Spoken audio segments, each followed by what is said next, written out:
میں 4 مصرے سے انہیں آواز دوں کہ سب کو پیغام شریعت تو سنانا ہوگا، سب کو پیغام شریعت تو سنانا ہوگا، جو بھی سوئے ہیں انہیں آج جگانا ہوگا۔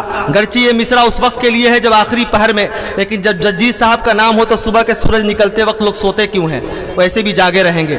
سب کو پیغام شریعت تو سنانا ہوگا، جو بھی سوئے ہیں انہیں آج جگانا ہوگا، منتظر جس کے ہیں سب لوگ یہاں گھنٹوں سے، اس مقرر کو بہت جلد بلانا ہوگا۔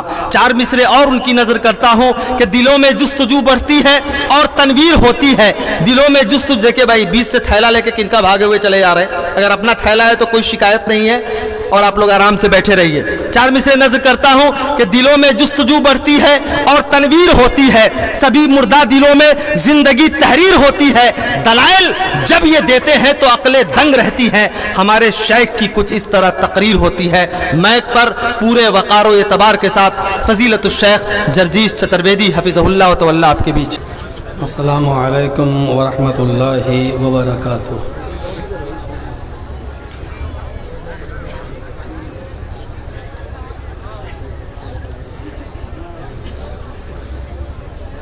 الحمدللہ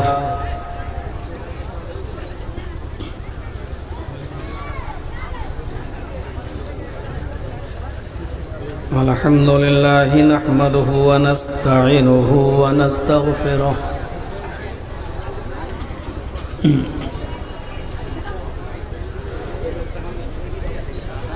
ونعوذ باللہ من شرور انفسنا وسیئات اعمالنا من یہدہ اللہ فلا مضل لہ ومن یضللہ فلا ہادی لہ وأشهد أن لا إله إلا الله وحده لا شريك له وأشهد أن محمدًا عبده ورسوله أما بعد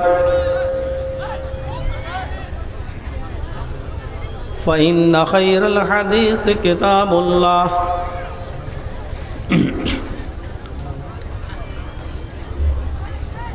وخير الهدي هدي محمد صلى الله عليه وسلم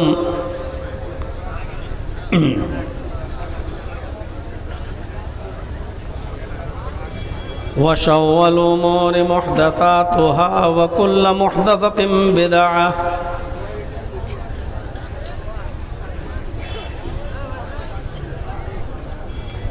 وَكُلَّ بِدْعَةٍ ضَلَالَةٍ وَكُلَّ ضَلَالَةٍ فِي النَّارِ۔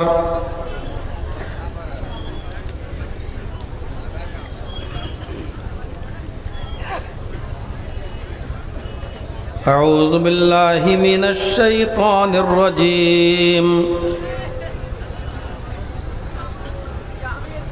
بسم اللہ الرحمن الرحیم۔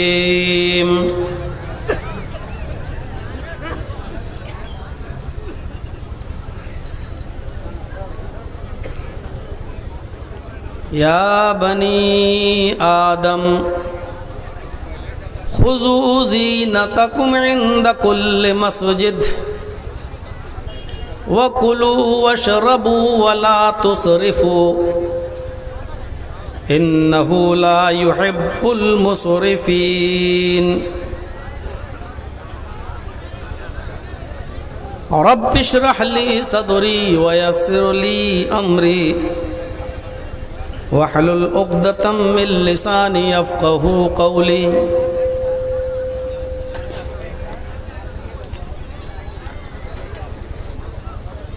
اسٹیج پر تشریف فرما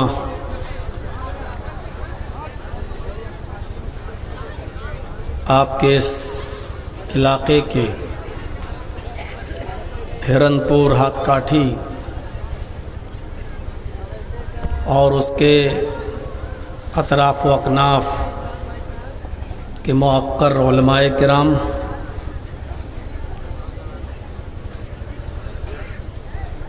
پاکوڑ و صاحب گنج اور اس کے اطراف و اکناف سے تشریف لائے ہوئے معزز سامعین حضرات، ایک سائیڈ میں بیٹھی ہوئی پردہ نشین اسلامی خواتین، پیاری ماں اور بہنوں،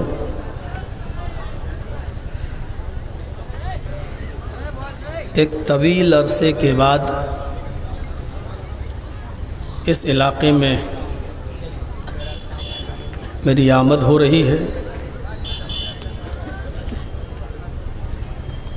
اور آپ کے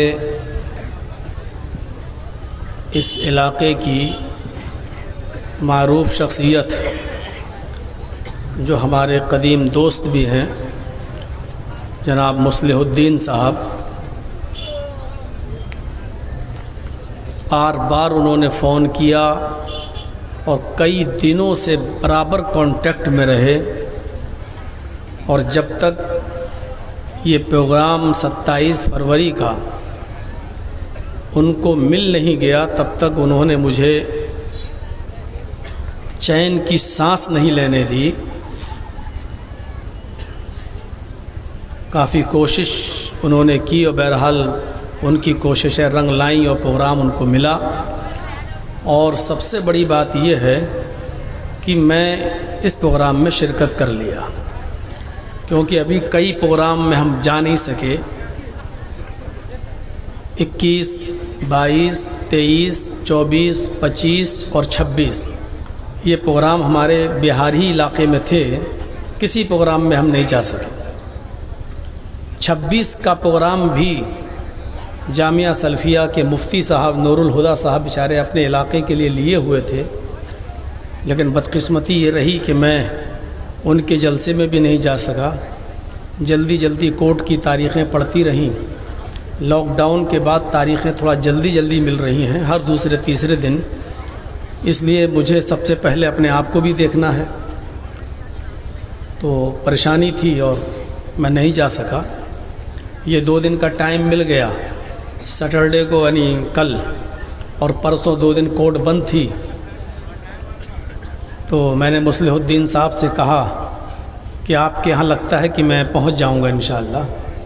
بہرحال آنن فانن میں نے جلدی سے ٹکٹ نکالا، اور آج کل آپ جانتے ہی ہندوستان میں ہر کام جگاڑ سے چلتا ہے، ٹی ٹی سے سیٹنگ ویٹنگ کری، ورنہ تو آج کل کنفرم ٹکٹ ہو تبھی آپ جا سکتے ہیں، فوراً ٹکٹ لیں گے تو الاؤ ہی نہیں ہے۔ 1 نمبر بھی ویٹنگ رہ گیا تو ٹرین میں نہیں بیٹھنے دے رہے ہیں۔ آج کل کرونا نے ایسا اپنا ماحول خراب کر کے رکھا ہے پورے ہندوستان کا کہ لگتا ہے کہ صرف ٹرینوں میں جو بیٹھ کے سفر کر رہے ہیں انہی کو ہو سکتا ہے، اور جو بھاشڑوں میں اور جو چناؤں میں پرچار کر رہے ہیں ان کے لیے کرونا ہے ہی نہیں، شاید ان سے بھاگتا ہے۔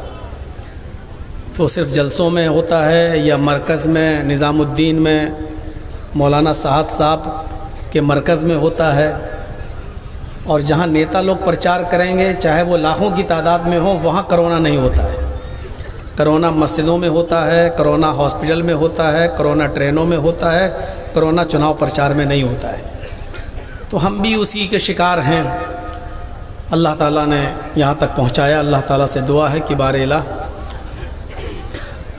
بہت دیر تک آپ بیٹھے ہیں، تھوڑا اور بیٹھیے، اور اللہ ہمارے بیٹھنے کو قبول فرمائے۔ جو باتیں کہی گئی ہیں اور کہی جا رہی ہیں، اللہ کہنے والوں کو اور سننے والوں کو عمل کی پوری توفیق عطا فرمائے۔ ایک موضوع میں اٹھا رہا ہوں آج، اس معاشرے کی اصلاح پر اس کی بہت ضرورت ہے۔ ہر چیز میں ہم فضول خرچی دیکھ رہے ہیں۔ فضول خرچی صرف یہی نہیں ہوتی ہے کہ شادیوں میں ہم 200-300 آدمیوں کی بارات لے جائیں،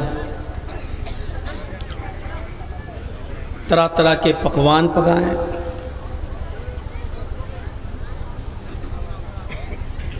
باراتوں میں پیسہ خرچ کریں، پٹاخوں میں پیسہ خرچ کریں۔ صرف فضول خرچی یہی نہیں ہوتی ہے۔ اگر آپ کے جلسے میں 1 یا 2 مائک سے کام چل سکتا ہے، پھر بھی آپ 10 مائک لگاتے ہیں، تو یہ بھی فضول خرچی میں شامل ہے۔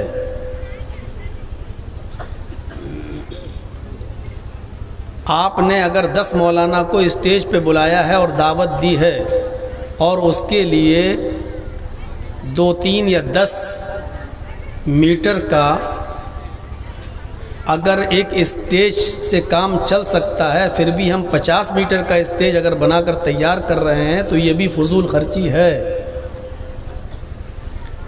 گھر میں پانی کا گلاس موجود ہے، اس کے باوجود ہم باہر سے دوسرے پلاسٹک کے گلاس خرید کے لائیں اور ایک بار اس میں پانی پی کر اس کو پھینک دیا جائے تو یہ بھی فضول خرچی ہے۔ آپ کے گھر میں اگر آدھا کلو گوشت میں آپ کا اور آپ کا پورا گھر کھا سکتا ہے اور پھر بھی آپ 4 اور 5 کلو گوشت کا اہتمام کریں اور جتنا کھا سکتے کھائیں اور بقیہ پھینک دیں تو یہ بھی فضول خرچی ہے۔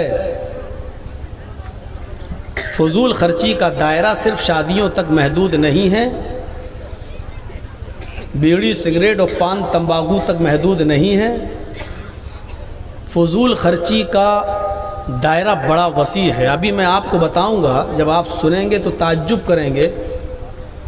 آپ کے پاس 100 ہی روپے ہیں اور کوئی غریب آپ سے اگر امداد مانگنے لگا اور آپ اس کی مجبوری دیکھ رہے ہیں کہ واقعی پریشان ہیں اور آپ نے اپنی جیب سے 100 روپے نکال کے اس کو دے دیے پورا کا پورا اور آپ کے پاس کچھ نہیں بچا تو یہ بھی صحیح نہیں ہے، یہ بھی فضول خرچی میں شامل ہے۔ دینی کام میں دے رہے ہیں آپ، کسی غریب کو دے رہے ہیں آپ، ایک مجبور آدمی کی مجبوری میں کام آ رہے ہیں آپ، لیکن آپ خود ننگے ہو رہے ہیں، آپ خود دوسروں سے بھیک مانگنے کی کگار پہ آ گئے ہیں، لیکن آپ کے پاس جو وہ دوسرے کو دے رہے ہیں۔ شریعت اس سے بھی آپ کو روک رہی ہے۔ ابھی ہم بخاری اور مسلم کی کتابوں کے اور حدیثوں کی کتابوں کے ابھی حوالے دیتے ہیں، تھوڑا سا صبر کیجیے، ہم دیکھیں یہاں۔ آئیے پہلے قرآن کی 2-3 آیتیں ہم سن لیتے ہیں جو فضول خرچی کے سلسلے میں اور اس کا ترجمہ، اور اس کے بعد پھر واقعات کی طرف ہم آتے ہیں۔ تاریخی تقریریں، اتہاسی تقریریں آپ سن چکے ہیں، اب کچھ باتیں قرآن و حدیث پر مبنی بھی سن لیجیے۔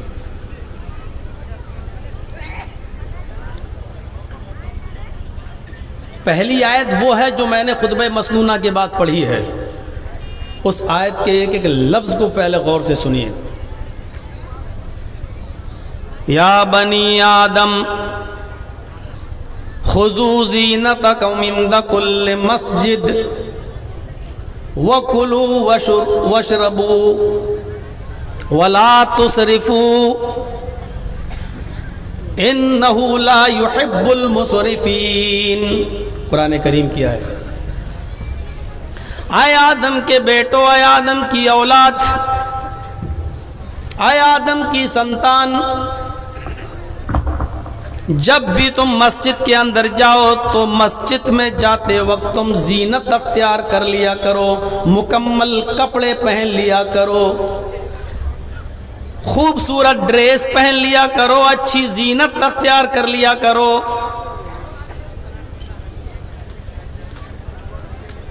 وَكُلُوا وَاشْرَبُوا، اور اللہ نے تمہیں جو رزق دیا ہے، جو روزی دی ہے، کوئی ممانعت نہیں ہے، تم اس میں سے جتنا کھا سکتے ہو کھاؤ۔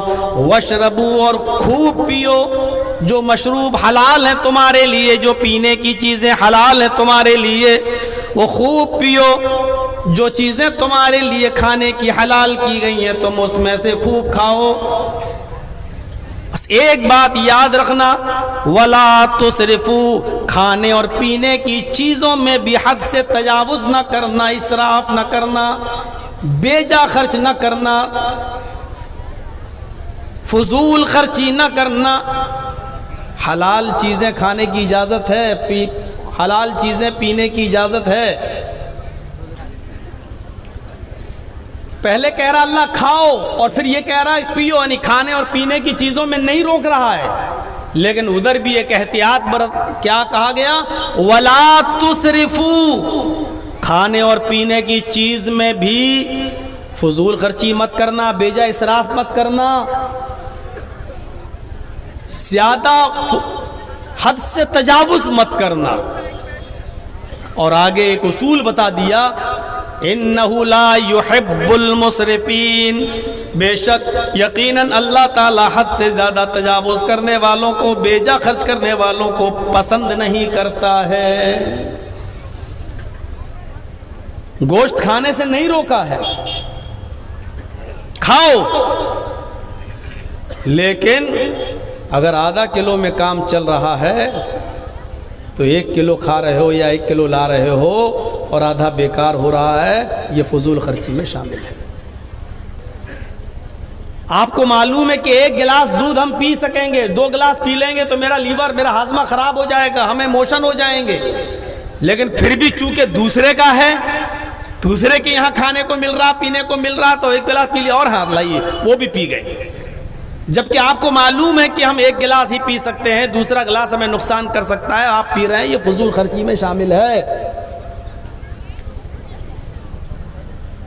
اور اس کی دلیلیں ابھی میں دوں گا. ابھی بہت اچھا لگ رہا ہے مولانا صاحب, اس میں بھی فضول خرچی ہے. ہاں, صحابہ کرام ایسے آپ کو ملیں گے پورا کا پورا مال خرچ کرنا چاہتے تھے, لیکن اللہ کے رسول نے روک دیا, نہیں تم ایسا نہیں کر سکتے. دین کے کام میں وہ مال خرچ کر رہے ہیں, لیکن اللہ کے رسول ان کو دین کے کام میں بھی سارا کا سارا مال خرچ کرنے کی اجازت نہیں دے رہے ہیں. بس تھوڑا سا صبر کریے اور پھر دیکھیے, جب دین کے کام میں آپ حد سے زیادہ تجاوز نہیں کر سکتے ہیں تو پھر سوچئے گا شادی میں, بیاہ میں, بیڑی سگریٹ میں, پان تمباکو میں, شراب نوشی میں, اپنے بیٹے اور بیٹیوں کی شادی میں ہم حد سے زیادہ آگے بڑھ جاتے ہیں. باراتیوں کے لے جانے اور لانے اور لے جانے میں, اور باراتیوں کو کھانا کھلانے میں, 1 سے زیادہ کھانا پکوان 20 آئٹم بنانے میں ہم کہاں خرچ کر سکتے ہیں جب دینی کام میں حد سے آگے بڑھنا جائز نہیں ہے. ایک لمٹ متعین کی, اس چیز کو یاد رکھیے گا. یا بنی آدم, پہلی چیز خذوا زینتکم عند کل مسجد وکلوا واشربوا. اے آدم کے بیٹو, اے آدم کی سنتان, جب تم مسجد میں جایا کرو تو زینت اختیار کر لیا کرو, مکمل لباس پہن لیا کرو. یہ آیت اس وقت نازل ہوتی ہے جب عرب کے اندر محمد رسول اللہ صلی اللہ علیہ وسلم کے آنے سے پہلے دین ابراہیمی کے پیروکار, دین ابراہیمی کے ماننے والے جب متعدد بدعتوں میں ملوث ہو چکے تھے, اور نبی اکرم صلی اللہ علیہ وسلم کے نبی بننے سے پہلے دین ابراہیمی کے ماننے والے عرب کے لوگ جب خانہ کعبہ کا طواف کرتے تھے تو ان کے مرد تو کپڑے پہن کر طواف کرتے تھے, لیکن عرب کی عورتیں خانہ کعبہ کا بالکل ننگی ہو کر, برہنہ ہو کر طواف کرتی تھیں. ان کے جسم کے اوپر کپڑے کا ایک بھی تار نہیں ہوا کرتا تھا. کما والدت امہا, جیسا کہ ان کی ماں نے آج ہی ان کو اپنے پیٹ سے پیدا کیا. جیسے وہ بچہ جو ماں کے پیٹ سے پیدا ہونے کے بعد برہنہ اور ننگا ہوتا ہے, ایسے ہی عورتیں خانہ کعبہ کا بالکل ننگی ہو کر, برہنہ ہو کر طواف کرتی تھی. عورتوں کو کپڑے پہن کر طواف کرنے کی اجازت نہیں تھی عرب کے اندر. جب محمد رسول اللہ نبی بنا کر بھیجے گئے تو خانہ کعبہ میں ان ننگی عورتوں کے ننگے طواف کرنے پر قرآن کریم یہ آیت نازل کرتا ہے اللہ تعالیٰ قرآن کریم کے اندر, اور اس بری رسم کو روکتا ہے, اور پوری انسانیت کے لیے اور آدم کے ہر بیٹے کے لیے, نہ صرف مسلمانوں کے لیے بلکہ آدم کے ہر ایک بیٹے کے لیے, ساری انسانیت کے لیے قانون بنا دیتا ہے. یا بنی آدم خذوا زینتکم عند کل مسجد, اے آدم کے بیٹو, اے آدم کی اولاد, جب بھی تم کسی اللہ کے گھر میں جاؤ, مسجد میں جاؤ, تو نہ کوئی مرد ننگا طواف کرے گا, نہ کوئی عورت ننگی جائے گی. سب کو حکم ہے, اے آدم کی اولاد, اولاد میں مرد بھی ہیں اور عورتیں بھی شامل ہیں. جب بھی تم مسجدوں میں جایا کرو, جب بھی تم اللہ کے گھر میں جایا کرو تو زینت اختیار کر لیا کرو, مکمل کپڑا پہن لیا کرو, مکمل لباس پہن لیا کرو. لباس میں کنجوسی نہیں, مکمل لباس پہنا کرو. اور سنو, ہم نے تمہیں جو رزق دیا ہے اس رزق میں سے تم خوب کھاؤ، کھانے سے تمہیں کوئی نہیں روک رہا ہے۔ اللہ نے تمہیں جو نعمتیں دی ہیں اس کو ظاہر بھی کرو، کھاؤ بھی، جو حلال چیزیں ہم نے اتاری ہیں اس میں سے پیو بھی، کھاؤ بھی اور پیو بھی، لیکن کھانے اور پینے کے اندر احتیاط رکھنا۔ وَلَا تُسْرِفُوا، حد سے آگے مت بڑھنا، حد سے تجاوز مت کرنا۔ إِنَّهُ لَا يُحِبُّ الْمُسْرِفِينَ، اللہ تعالیٰ بے جا خرچ کرنے والوں کو پسند نہیں کرتا۔ قرآن کی ایک آیت یہ ہے جو میں نے آپ کے سامنے پڑھ دی ہے۔ آئیے ذرا دوسری آیت کی طرف آئیے۔ پہلے میں 2-3 آیتیں پڑھ دے رہا ہوں تاکہ آپ کا ذہن بن جائے کہ فضول خرچی صرف وہی نہیں ہے جو ہم سوچے ہیں۔ آئیے ایک دوسری چیز، اللہ دوسری جگہ فرماتا ہے قرآن میں، حافظوں سے پوچھئے گا قرآن میں یہ آیت کہاں ہے۔ وَآتِ ذَا الْقَرْبَ حَقَّهُ وَالْمِسْكِينَ وَابْنَ السَّبِيلِ وَلَا تُبَذِّرُوا تَبْذِيرًا ان المبذرین کانوا اخوان الشیاطین۔ قرآن کی اس دوسری آیت پر ذرا نظر ڈالیے، اللہ نے یہاں پر بھی 2-3 چیزیں بتائیں۔ وَآتِ ذَا الْقَرْبَ، ہم نے تمہیں جو دولت دی ہے، ہم نے تمہیں جو مال دیا ہے، تم اس مال کو اپنے قرابت داروں پر خرچ کرو، ان کا حق ادا کرو۔ وَآتِ ذَا الْقَرْبَ حَقَّهُ، اپنے قرابت دار کا حق ادا کرو۔ قرابت داروں میں، آپ کے رشتہ داروں میں جو غریب ہیں ان کا خیال رکھو۔ والمسکین، ہم نے تمہیں جو مال دیا اس میں مسکین کا بھی خیال رکھو۔ جو چیز بتانا چاہتا ہوں وہ اب آ رہی ہے۔ وابن السبیل، اور جو مسافر ہیں، پریشان حال ہیں، ان کو لمبا چوڑا سفر کرنا ہے، وہ غلطی سے یا پیسے نہ ہونے کی وجہ سے پھنس گئے ہیں اور تمہارے درمیان آ گئے ہیں، تم ان مسافروں کا بھی خیال رکھو۔ کتنے لوگوں کا خیال رکھنے کے لیے کہا اللہ تعالیٰ نے؟ وَآتِ ذَا الْقَرْبَ حَقَّهُ، اپنے قرابت دار رشتہ داروں کا خیال رکھو، جو غریب ہیں ان کا ادا کرو۔ والمسکین، مسکین کس کو کہتے ہیں؟ جس کے پاس واقعی کچھ نہ ہو لیکن شرم کی وجہ سے وہ زبان نہیں کھول پا رہا ہے، آپ کے سامنے ہاتھ نہیں پھیلا پا رہا ہے، آپ جانتے ہیں کہ ضرورت مند ہے لیکن اس کی غیرت اس کو مجبور کر رہی ہے اور وہ بیچارہ آپ کے سامنے ہاتھ نہیں پھیلا پا رہا ہے، یہ مسکین کہلاتا ہے۔ ان مسکینوں کا بھی خیال رکھو جن کے بارے میں تم جانتے ہو کہ واقعی ضرورت مند ہے لیکن وہ اپنی زبان سے تم سے مانگ نہیں رہا ہے، کہہ نہیں رہا ہے، اس کی غیرت، اس کی خودداری مجبور کر رہی ہے۔ نہ مانگنے پر ان کو بھی ڈھونڈو اور تلاش کرو۔ اپنے قرابت داروں کا، رشتہ داروں کا خیال رکھو، ان کا حق ادا کرو، مسکینوں کا حق ادا کرو۔ وابن السبیل، اور اپنے مسافروں کو بھی ڈھونڈو، ان کا بھی حق ادا کرو، لیکن جب ان کو خرچ کرو، جب ان کو تم اللہ کی راہ میں دو، جب فی سبیل اللہ ان کے درمیان تم کچھ چیزیں خرچ کرو تو اس بات کا خیال رکھنا وَلَا تُبَذِّرُوا تَبْذِيرًا، ان کو دیتے وقت بھی تم فضول خرچی مت کرنا۔ وَلَا تُبَذِّرُوا تَبْذِيرًا، بہت زیادہ مال ان میں مت لٹا دینا، ایسا نہ کرنا۔ مسکین کو تو تم امیر کر دو اپنی دولت سے لیکن پھر تمہیں بھیک مانگنے کی نوبت آ جائے۔ اپنا ایک گھر ہے وہ کسی غریب کو دے دو اور خود سڑکوں پر بھیک مانگتے پھرو۔ وَلَا تُبَذِّرُوا تَبْذِيرًا، جب تم ان لوگوں کا حق ادا کرو تو یاد رکھنا اس میں بھی فضول خرچی نہیں ہونی چاہیے۔ اور ایک اصول یاد رکھنا، ان المبذرین کانوا اخوان الشیاطین، فضول خرچی چاہے غلط کاموں میں ہو یا صحیح کاموں میں ہو، فضول خرچی ہے اور فضول خرچی کرنے والے شیطان کے بھائی ہیں۔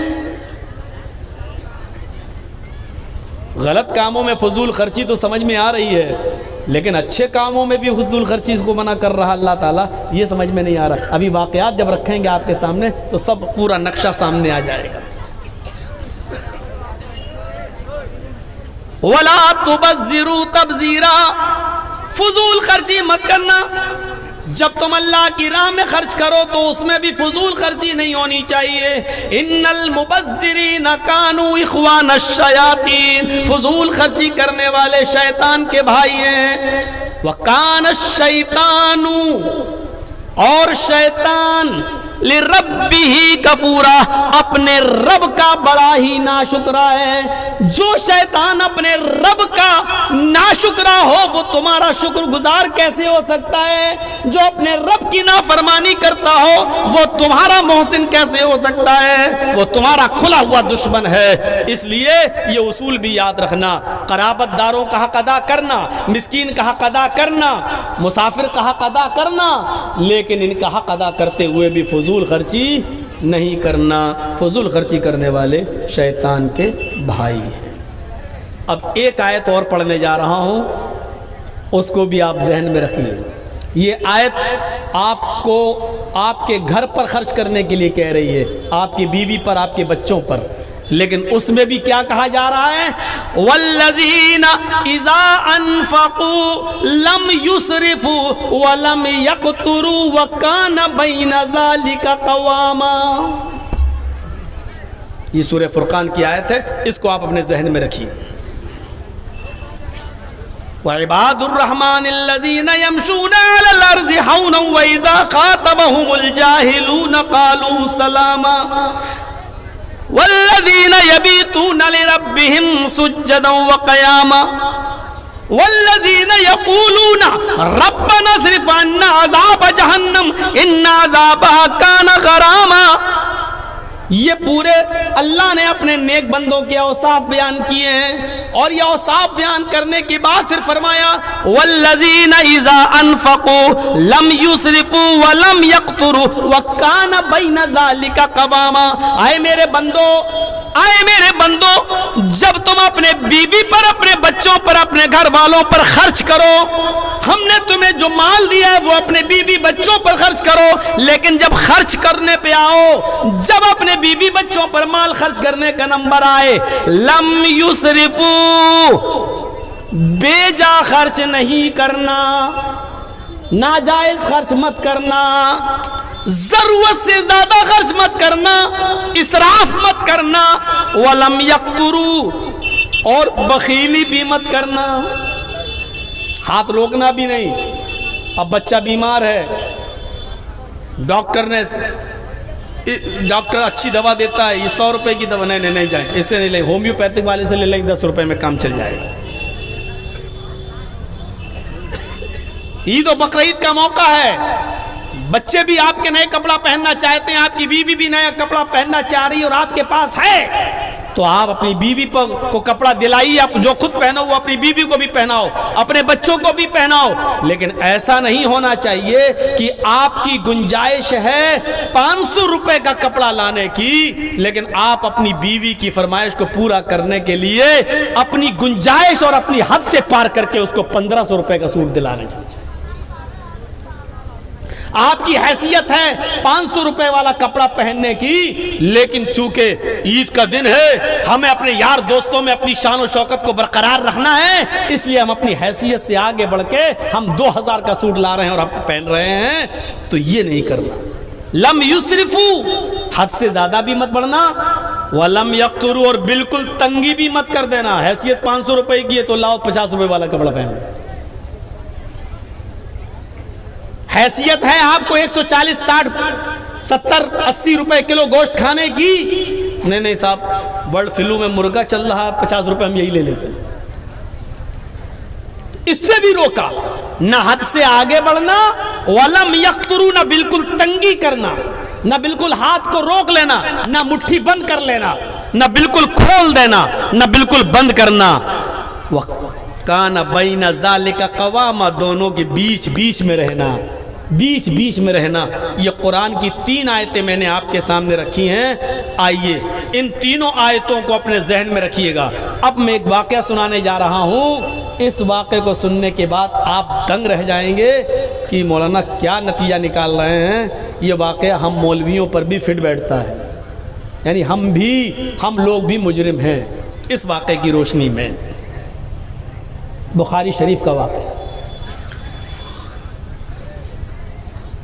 نبی اکرم صلی اللہ علیہ وسلم رات کے اندر اٹھتے ہیں، کروٹیں بدل رہے ہیں، بستر پر آپ کو رات کی تاریکی میں نیند نہیں آ رہی ہے، آپ نے اپنی بیوی اماں عائشہ سے کچھ نہیں کہا، آپ نے اپنی بیوی عائشہ سے کچھ نہیں کہا، آپ نے دروازہ کھولا اور سیدھے گھر سے باہر نکل گئے۔ تھوڑی دور چلے تو آپ کو راستے سے چلتا ہوا ایک آدمی نظر آیا، کوئی آ رہا ہے، آپ اس کے قریب پہنچے، یہ سوچ کر اس کی طرف آگے بڑھ گئے اگر جان پہچان والا ہوا تو اس سے کچھ مانگ لیں گے، کیونکہ بھوک کی وجہ سے نیند نہیں آئی، کروٹیں بدلتا رہا اور گھر میں کھانے کو آج میرے کچھ نہیں رہا۔ چلو یہ آدمی آ رہا ہے، اس سے کچھ کہتے ہیں، رات کے اندھیرے میں اس آدمی کو پہچان نہیں پائے، جب اللہ کے نبی اس کے قریب پہنچتے ہیں تو کیا دیکھتے ہیں کہ یہ آدمی کوئی اور نہیں ہے، یہ حضرت ابو بکر صدیق رضی اللہ تعالیٰ عنہ ہیں، جو رات کی تاریکی میں باہر نکلے ہیں۔ حضرت ابو بکر صدیق نے نبی کو دیکھا اور اللہ کے نبی نے ابو بکر صدیق کو دیکھا، علیک سلیک ہوا، دعا سلام ہوا۔ اللہ کے نبی صلی اللہ علیہ وسلم نے پوچھا، اے ابو بکر اتنی رات میں تم کیسے نکلے؟ تو حضرت ابو بکر صدیق کہتے ہیں کہ اللہ کے نبی، بخاری شریف کا یہ واقعہ، اے اللہ کے نبی، اے اللہ کے رسول، آپ سے کیا چھپاؤں؟ آج اگر جھوٹ بولیں گے تو کل اللہ تعالیٰ وحی نازل کر کے آپ کو بتا دے گا سچائی کیا ہے۔ حقیقت یہ ہے کہ گھر میں مجھے نیند نہیں آ رہی تھی اور بھوک کی وجہ سے میں گھر سے باہر نکل گیا کہ راستے میں کوئی مل جائے گا تو میں اس سے یا میرا چہرہ دیکھ کر وہ میری بھوک کا اندازہ لگا لے گا۔ اللہ کے نبی سے کہہ رہے ہیں، کون؟ ابو بکر صدیق، اے اللہ کے رسول بھوک کی وجہ سے میں گھر سے باہر نکلا۔ اللہ کے نبی صلی اللہ علیہ وسلم نے کہا، ہے ابو بکر اگر مجھ سے یہ امید رکھتے ہو کہ میں تمہارا چہرہ دیکھ کر اپنے گھر لے جاؤں گا اور تمہیں کھانا کھلا دوں گا تو یہ امید بالکل مت رکھنا، اس لیے کہ تمہارے نبی کو، تمہارے ساتھی کو، تمہارے اس خلیل کو، اس دوست کو، محمد رسول اللہ صلی اللہ علیہ وسلم کو بھی بھوک نے ہی گھر سے باہر نکالا ہے۔ جو حالت تمہاری ہے وہی حالت میری بھی ہے، جس بھوک کی وجہ سے تم گھر سے باہر نکلے ہو اسی بھوک کی وجہ سے میں بھی گھر سے باہر نکلا ہوں۔ اچھا، ابو بکر صدیق کی امیدوں پہ پانی پھر گیا۔ سب سے زیادہ سخی اور کھلانے پلانے والے تو اللہ کے نبی تھے۔ چلیے کوئی بات نہیں، چلیے تھوڑا آگے بڑھتے ہیں۔ ایک اور آدمی آتا ہوا نظر آیا، دونوں کی نظریں اس آدمی پر جم گئی، دونوں اشاروں میں باتیں کرنے لگے، اگر جان پہچان کا ہوا تو اسی سے کہیں گے کہ اپنے گھر لے چل۔ جب وہ آدمی قریب آتا ہے تو وہ کوئی اور نہیں تھا، وہ حضرت عمر فاروق رضی اللہ تعالیٰ عنہ تھے۔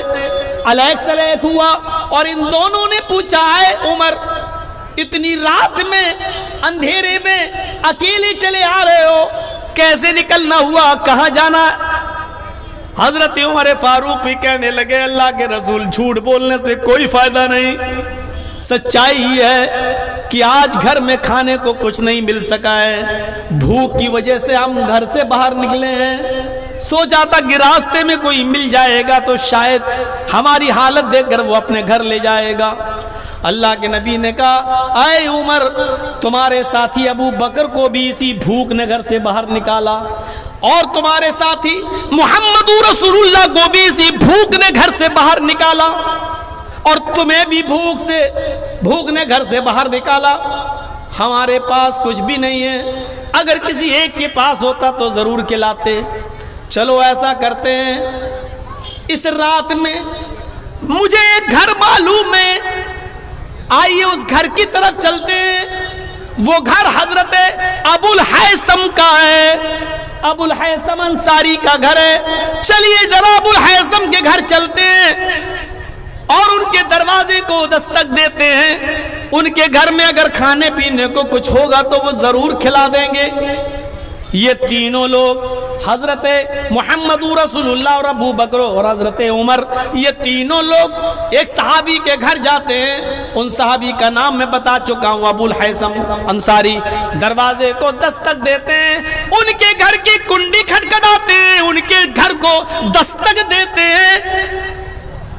ابو الحیثم دروازے پر آتے ہیں. اتنی رات میں کون آ سکتا ہے میرے گھر میں؟ آج تک تو رات کے اس اندھیرے میں تو کوئی آیا نہیں. ضرور کوئی ضرورت مندی ہوگا، کوئی پریشان حال ہوگا. چلیں چل کے دیکھتے ہیں. جیسے ہی دروازہ کھولا تو کیا دیکھتے ہیں کہ دروازے پر اس کائنات کی سب سے بڑی ہستی کھڑی ہے، جناب محمد رسول اللہ صلی اللہ علیہ وسلم کھڑے ہیں. ابو بکر ہیں، حضرت عمر ہیں. مرحبا مرحبا، موسٹ ویلکم، آپ کا آنا مبارک ہو. اتنی رات میں اتنے اچھے مہمان، اور وہ بھی ہمارے گھر میں. آئیے تشریف لائیے. اے اللہ کے نبی صلی اللہ علیہ وسلم، باہر مت کھڑے رہیے، آپ اندر آئیے اور اپنے دونوں ساتھیوں کو لے کر اندر آ جاؤ. اتنی رات میں ایمانداری کے ساتھ بتائیے، ہمارے اور آپ کے گھر میں کوئی آ جائے تو کیسا لگے گا؟ ویسے آج کل تو کوئی آ ہی نہیں سکتا ہے. آئے گا تو فون آن کر کے آئے گا، موبائل آپ کو اطلاع کر کے ہی آئے گا، اچانک نہیں.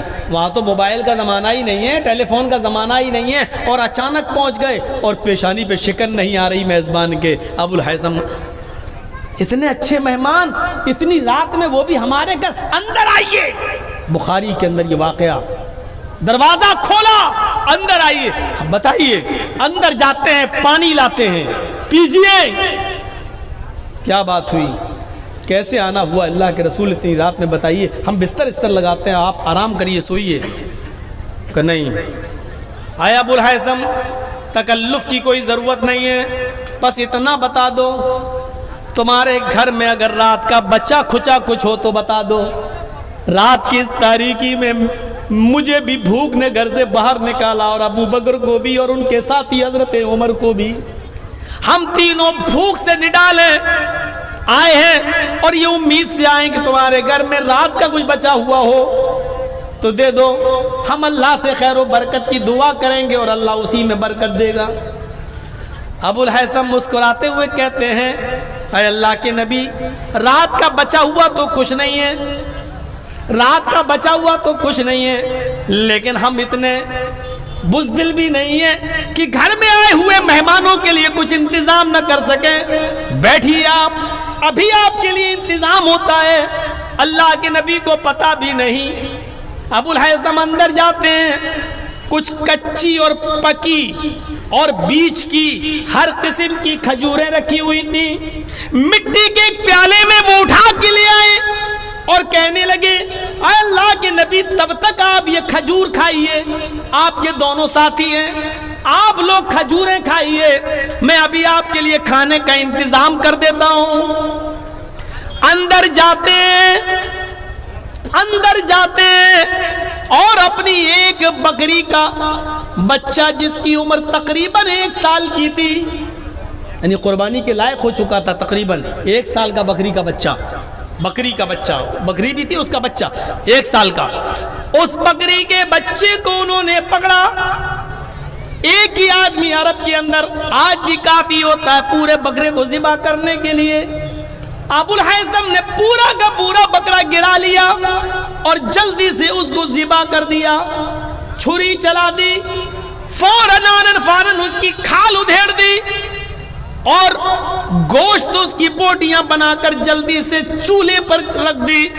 ابو الحیثم اور ان کی بیوی دونوں ایک کام یہ کر رہے ہیں، دوسری کام ان کی بیوی کر رہی ہے، اور فوراً جلدی سے جتنی جلدی ہو سکا کھانا بنا کر تیار کر دیا. اندر سے آواز آتی ہے، اے ابو الحیثم، اے میرے شوہر، دسترخوان لگا دیجئے، ہمارے نبی محمد رسول اللہ کو اور ان کے دونوں ساتھیوں کو دسترخوان پر بٹھائیے. میں سالن نکالتی ہوں اور گرم گرم روٹیاں بنا کر دیتی جاتی ہوں. آپ پردے کی اوٹ سے ان روٹیوں کو لیتے جائیے اور آپ نبی اکرم کو اور ان کے